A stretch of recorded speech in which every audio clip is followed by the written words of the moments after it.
Just a warning that throughout her report are images that you may find distressing. Over the top. That's what Joe Biden calls this, Israel's devastating response to the October the 7th attacks.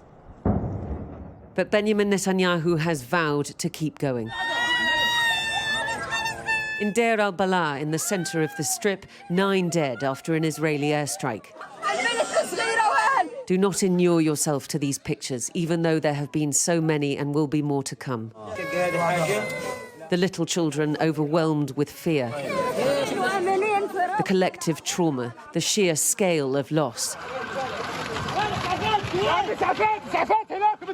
28,000 dead, Gaza's health ministry says. Another 100 overnight.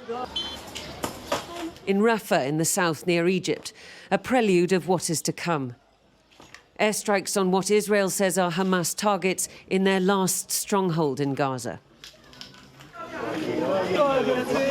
5 of those killed here from the same family, 3 of them children.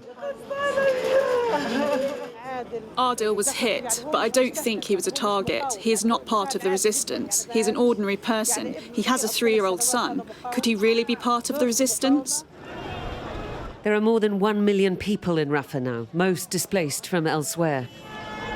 Israel has announced that it will work on a dual plan to evacuate civilians, even as the IDF tries to eliminate the 4 Hamas battalions that they say are based here. But aid agencies warn of an impending calamity. Now they have nowhere else to go. They cannot move. They have already been on the run. They have been through multiple rounds of displacement from the north to the middle area to Khan Yunis to Rafah. And there is nowhere left. There's no more south in Gaza Strip than Rafah. And there, in amongst the tents, in that last remaining patch of shelter, there is only despair. I want to stay here, and I won't leave here. Whatever Israel wants to do, let it be done. I'm staying in my tent.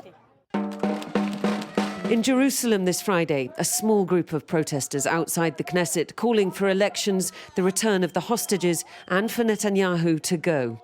The charge here is that Netanyahu, allied as he is with the extremist far right, is only making things worse, exacerbating the worst crisis in Israel's history. But if Netanyahu is not even listening to the United States, why would he listen to these people? A ceasefire or deal seemingly dead in the water this week. And the fate of so many, the Israeli hostages and thousands of Palestinian civilians, still desperately unclear. Diana Magnay, Sky News, Jerusalem.